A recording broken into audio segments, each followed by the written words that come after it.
I rise to present the 6th report of the Business Advisory Committee. Thank you.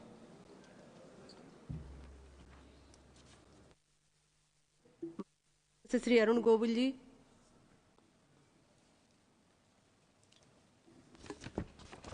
जय श्री राम। आदरणीय अध्यक्ष महोदय, आपका बहुत बहुत धन्यवाद कि आपने मुझे बोलने का अवसर दिया।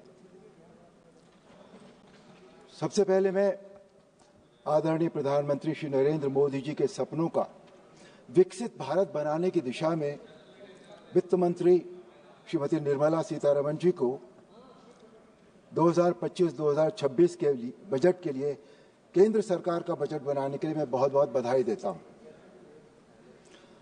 इस कल्पनाशील बजट से जहां एक तरफ पूरे देश के मध्यम वर्ग, व्यापारी, किसानों, महिलाओं, वेतनभोगी, श्रमिकों और युवाओं में खुशी की लहर दौड़ गई है, वहीं विरोधी दलों के लिए ये बजट एक भूकंप की तरह रहा है। इस बार वो विरोध करने की जगह अपने आंसू पोंछते हुए सिर्फ यही कह पाए कि ये बजट दिल्ली के चुनाव को देखते हुए बनाया गया है। विपक्ष की बात करें तो अभी थोड़ी देर पहले हमारे तृणमूल के एक सांसद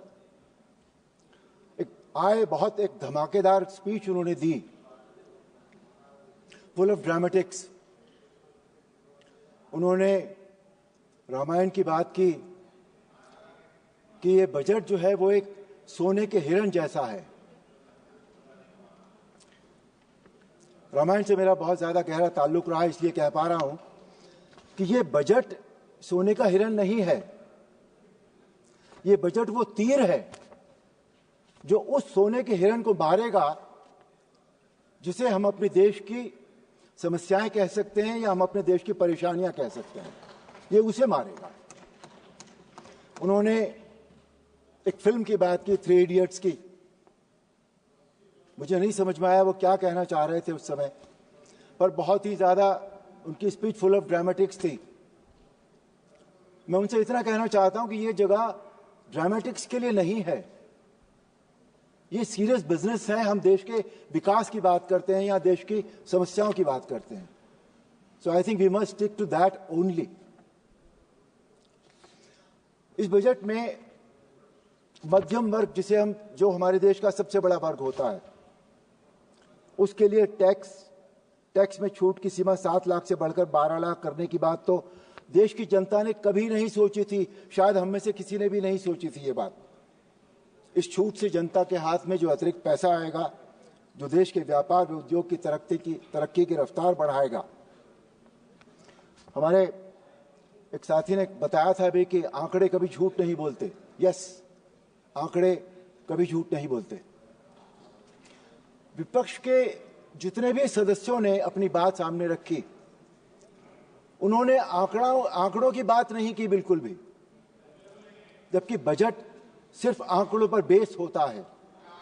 आई stick to that only now. किसानों की बात करें तो किसानों के लिए किसान क्रेडिट कार्ड में लोन की सीमा 3 लाख से 5,000 करना बहुत बड़ा कदम है। इससे देश में खेती की रफ्तार बढ़ेगी, किसान खेती में और अधिक धन का निवेश कर सकेंगे। खेती को एक भारी भरकम 1.37 लाख करोड़ रुपए का बजट दिया गया। देश में अन्न संकट नहीं है, लेकिन दलहन के मामले में हाथ थोड़ा तंग है। ऐसे में अरहर, उड़द और मसूर की खेती पर विशेष ध्यान देने के लिए 1,000 करोड़ रुपए से 6 वर्षीय दलहन में आत्मनिर्भरता मिशन की शुरुआत एक सराहनीय कदम है। ग्रामीण विकास के लिए ग्रामीण विकास मंत्रालय को भी केंद्रीय बजट में 1.88 लाख करोड़ रुपए आवंटित किए गए।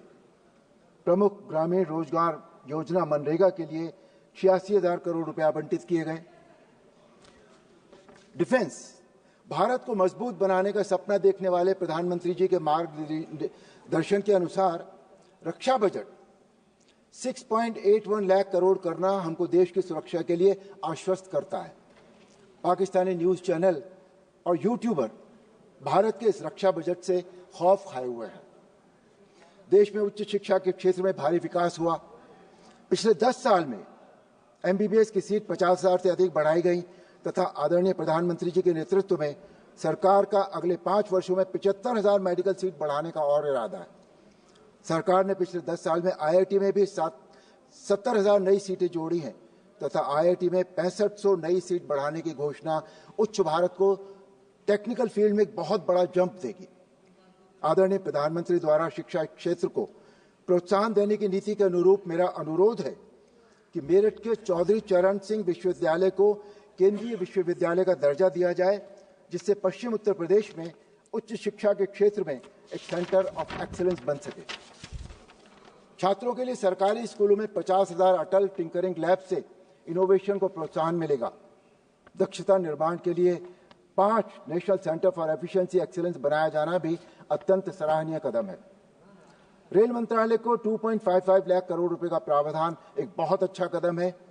रेल मंत्री श्री अश्विनी वैष्णव को मेरठ से लखनऊ वंदे भारत ट्रेन देने और बनारस तक उसे विस्तार करने के लिए बहुत बहुत धन्यवाद।